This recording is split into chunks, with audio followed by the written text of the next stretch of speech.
हाँ जी, hello students. अज आप arithmetic प्रोग्रैशन part 2 ते पहुँच गए हैं।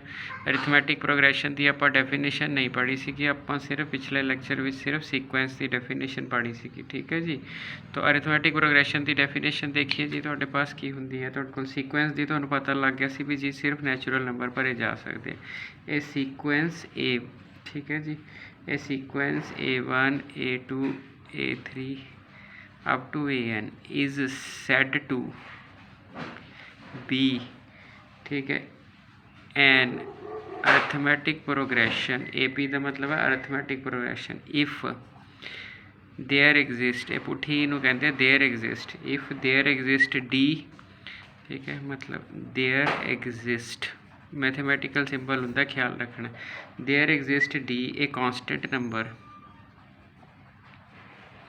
मैं मतलब समझाना वा जी। सच दैट, देखो पहला ए होवे, दूजा इसको कांस्टेंट नंबर ऐड हो गए ए च दूजा मिल जे, तीसरा थोनू कांस्टेंट नंबर ऐड दूजे च करके मिल जे, चौथा थोनू तीजे चो कांस्टेंट नंबर ऐड करके मिल जाए। ठीक है जी। अगर ये पैटर्न चलता रहे तो लास्ट वाला AN तो AN -1 च D ऐड करे तो मिल जाए। इस तरह के सीक्वेंस को असी अरिथमैटिक प्रोग्रैशन कहने। ठीक है जी। इत्थे बड़ी कन्फ्यूजन जी क्रिएट हो जाती है तुहाडे कोल, बई ये बच्चे को डेफिनेशन समझ नहीं आती भी आ की करता तुहाडे कोल।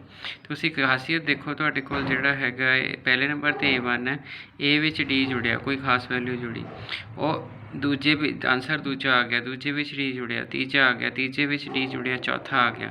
मैं इनू अदर वर्ड्स लिखदा वां जी। अदर वर्ड्स दे विच आपां इदां लिख सकते हैं जी तुहाडे कोल भी जिहड़ा मेरा D है, पहली वैल्यू नूं मैं A2 - A1 लिख ला, फिर A3 - A2 लिख ला। आ देखो A1 मैं उस तरफ लै गया तुहाडे कोल, ठीक है जी। तो A2 मैं उस तरफ लै गया, A3 मैं उस तरफ लै गया तुहाडे कोल, ठीक है। सो ये वाली चीज़ लिख ली, ठीक है। अगर इत्थे A4 हुंदा तो वो चो A3 घट जाता, एंड सो करते लास्ट विच AN चो AN -1 घट गया। अगर बच्चा 10वीं का है, उन्होंने इन्नी दूर जाने की थोड़ी डेफिनेशन बन जाए तो काम सर जाता। बट क्वेश्चन ये है कि अपना परपस ये है कि थोड़ी फाउंडेशन इन्नी अच्छी हो तो कुछ ना याद करना पवे। हुण जनरलाइजेशन करो, इस तो पिछला की होगा, A4 तो पिछे A3 हुंदा, ਇਹਦਾ मतलब AN -1 होगा। ਇਹਦੇ तो पिछे की होगा, A -2 होगा, तो ये भी D होगा तुहाडे कोल। ठीक है जी।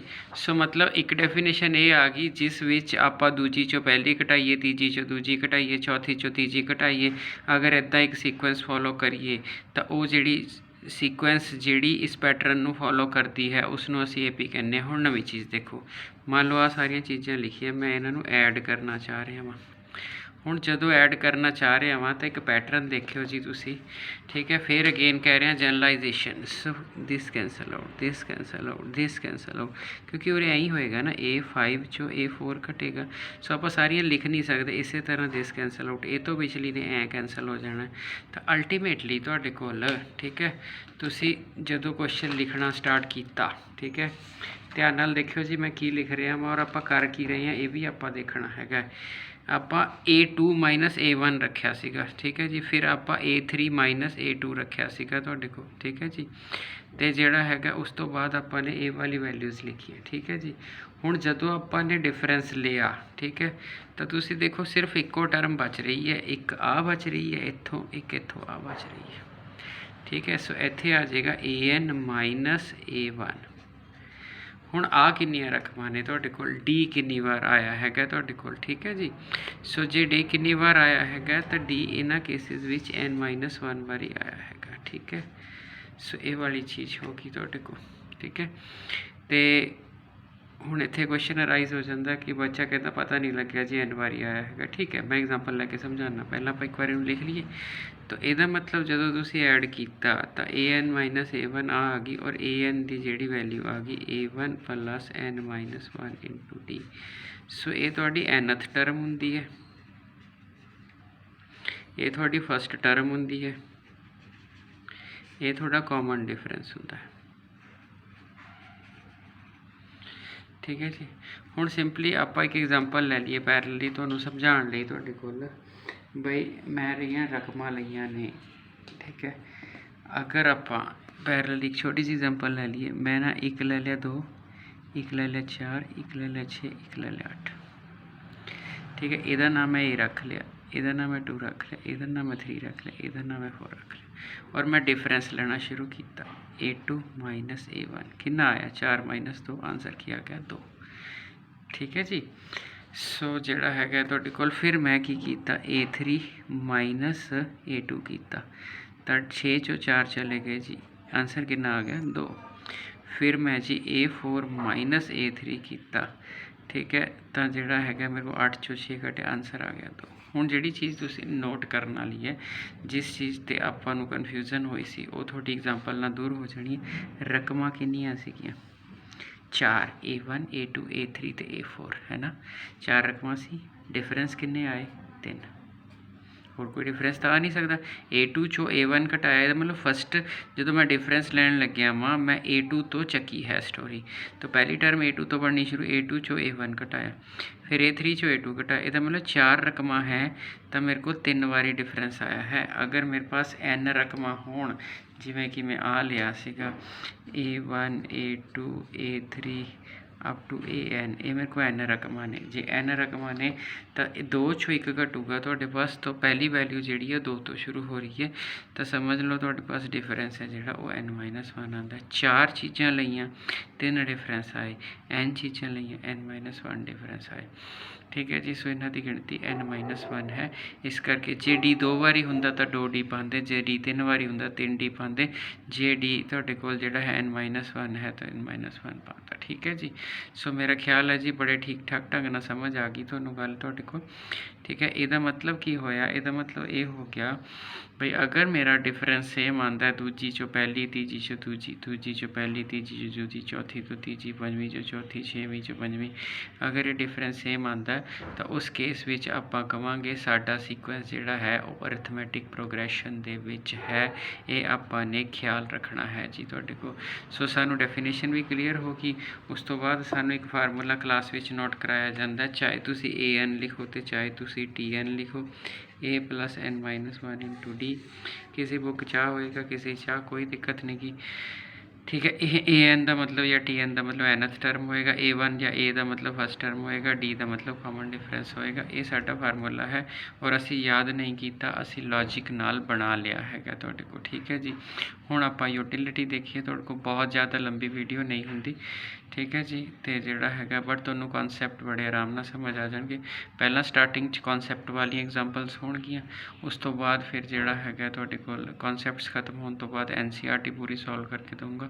NCERT करन तो बाद फिर तुहाडीआं जिहड़ियां RD शर्मा वगैरह जिहड़ियां डिफिकल्ट बुक्स हैं बच्चे मनदे, वो सारे तुहानूं सोल्यूशन प्रोवाइड होणगे, ते जिहड़ा हैगा तुहाडे कोल ड्राइव दे उत्ते आ सारे पेज मैं पा दूंगा, कोई स्क्रीनशॉट लैके तारन की जरूरत नहीं कि ड्राइव दे उत्ते सारा दा सारा मटीरियल सिर्फ डाउनलोड कर लेना, ठीक है जी। आगे देखिए, तो हुण आपां देखना हैगा तुहाडे कोल, ठीक है भाई, सपोज मैनू उसने दे दिता तुहाडे कोल CBSE च क्वेश्चन आया हैगा तुहाडे पास, कहंदा TN दित्ती हुई है 2n+1, ठीक है जी। उस तो बाद की कह रहा है तुहाडे पास, कहंदा सम ऑफ फस्ट 3 टर्म, कहंदा सम ऑफ फस्ट 3 टर्म्स, ठीक है जी। बस इन्नी चीज़ की है, उसने नहीं क्या अरिथमैटिक है, उसने नहीं क्या कुछ है, तो फस्ट 3 टर्म्स की सम लैनी है। तो जो आप डेफिनेशन लाने तुहाडे कोल सीरीज़ की, ठीक है, 2019 च आया हुआ CBSE च। सो तुसी T1 निकाल लोगे, सो 2 × 1 + 1, सो आंसर किया है 3। T2 निकाल लोगे, 2 × 2 + 1, आंसर किया है 5। T3 निकाल लोगे, 2 × 3 + 1, आंसर आया 7।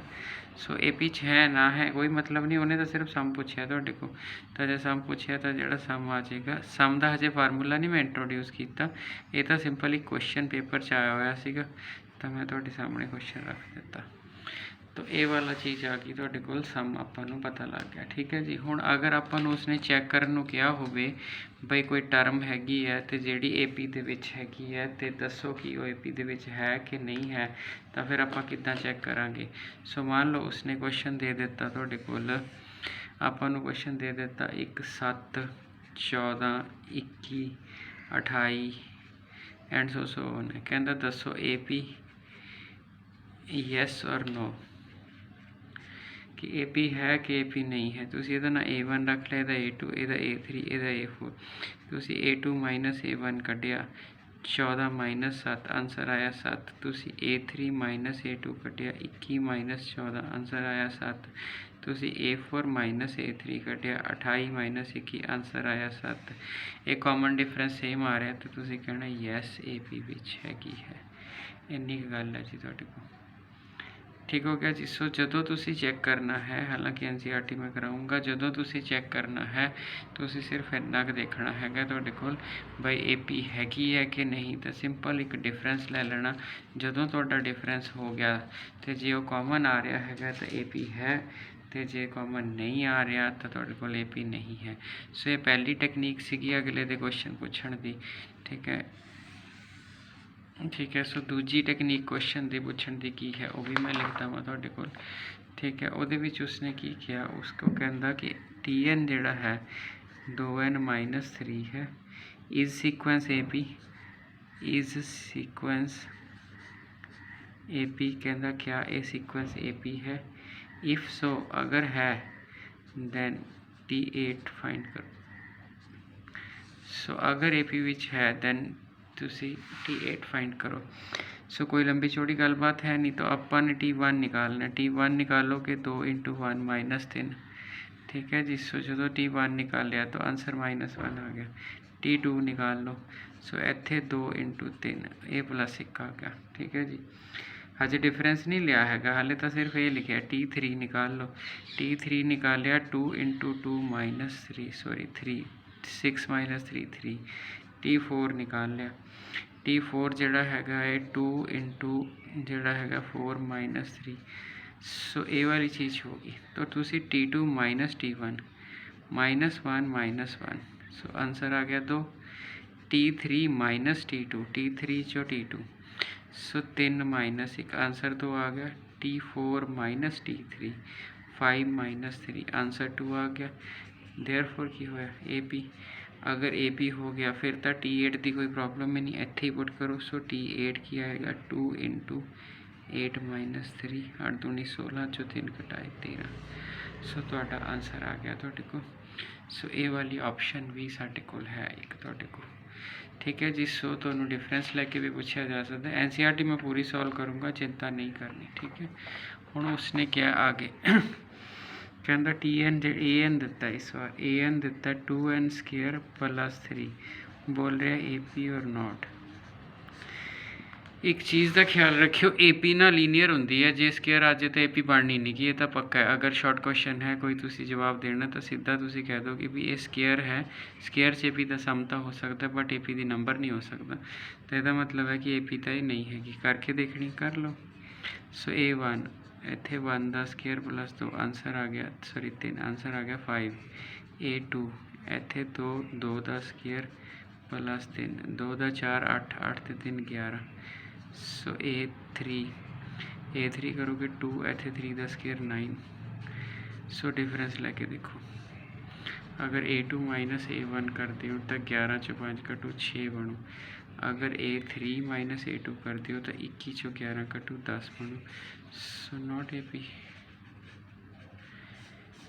ठीक है जी। सो एक चीज़ का तुसी ख्याल रखना है जी, अगर तुहाडे कोल क्वेश्चन विच स्केयर आ गया, जिनी मर्जी कैलकुलेशन कर लो, कोई चक्कर नहीं। अगर स्केयर आ गया तो उसने AP विच नहीं होना हैगा। ठीक है जी। हुण आपां देखिए कि आपां ने nth टर्म फाइंड करन दा फार्मूला कढ़ लिया। हाँ जी, आपां ने हुणे कीता nth टर्म फाइंड करन दा। की फार्मूला सी AN = A1 + N - 1 × D। So कुछ बुक च A1 नहीं लिखा होएगा, no problem. AN = A + N - 1 × D। Ultimately ये फर्स्ट टर्म है तुहाडी, अल्टीमेटली ये फर्स्ट टर्म है। सो इसनों कितना एक्सप्लोर करना जी, आप एक अद्धा क्वेश्चन देखते हैं, बाकी आप नैक्सट लैक्चर से देखांगे। ठीक है, क्योंकि बहुत बड़े तो बच्चे अक जाते हैं तुहाडे को, तो बिल्कुल छोटे छोटे लैक्चर बना रहे हैं। तो तुहानू क्वेश्चन के विच की कह रहा है तुहाडे कोल, कहता विच term of AP, which term of AP, which term of AP 5 2 - 1 so is 22 which term of AP is 22 which term अगर विच टर्म आ जाए तो समझ लो तुसी जिहड़ा हैगा तुहाडे कोल तुहानूं श्योरली पता होना चाहिए कि nth टर्म हैगी है तो तुसी की कहना हैगा तुहाडे कोल विच term of AP is this तुसी कहना let it be nth so इसका मतलब टी nth इज़ -2 और an सो किसी दे टीचर ने an लिखाया होंगे किसी दे tn दोनों ठीक है सो an का फार्मूला ला लो a plus n minus 1 into t a की वैल्यू की है ए मैंने फर्स्ट टर्म 5 एन तो असी फाइंड करना डी होंगे दूजा माइनस पहला सो -3 या तीजा माइनस दूजा -3 सो -3 तो डी आ गया ठीक है सो ए आ गया 5 ठीक है इत्थे आ गया तुहाडे कोल -3 अंदर ही लै जाओ +3 इक्वल टू 22 सो -3n +3 ठीक है जी जिहड़ा हैगा है तुसी 8 हो जाऊगा ये सीधा ही इत्थे 8 कर लो क्योंकि थे ऐड हो गए सो 22 आ गया सो -3n 22 चो अपन ने 8 कटा दिता तुहाडे कोल ठीक है जी सो जिहड़ा हैगा तुहाडे कोल सो माड़ी जी कैलकुलेशन देख लियो जी तुहाडे कोल जिहड़ा हैगा है क्योंकि मैंने लगता मैं गलत लिखता लगता है आपां चैक कर लैंदे तुहाडे कोल ते जिहड़ा हैगा है आपां नूं -22 सीगा तो मैं एक गलत करता हाँ माड़ा देख लियो जी मैं साइन नहीं पाया कोई गल नहीं हो जाएगा ठीक है सो उपरों ही -2 आ रहा है सो इत्थे मिस्टेक सी साइन लिखना रह गया सी तो कोई गल नहीं so -3n is equal to -30 so n अगर n फ्रैक्शन च आ जाता तो टर्म n तो नहीं फ्रैक्शन च होंदा क्योंकि अद्धी टर्म पौनी टर्म तो आपने किसी ने सिखाया नहीं इसका मतलब डेफिनेटली कोई प्रॉब्लम है तो तुसी उस केस विच जिहड़ा हैगा अपना आंसर एक बार दोबारा चेक कर लेना है ठीक है जी सो अगर लेक्चर अच्छा लगे तो तुसी शेयर भी करना है जी लाइक भी करना है जी सब्सक्राइब भी करना है ठीक है सो ऐसा है कि जिहड़ा हैगा तुहाडे कोल अगर तुसी सब्सक्राइब करते हो घाटा नहीं खाते तो 11 का इन्ना 10th क्लास का इन्ना कुछ मिल जाएगा ठीक है सो कोई फिर इवें नहीं होएगा कि मैथ कोई कमी रहेगी ठीक है जी थैंक यू।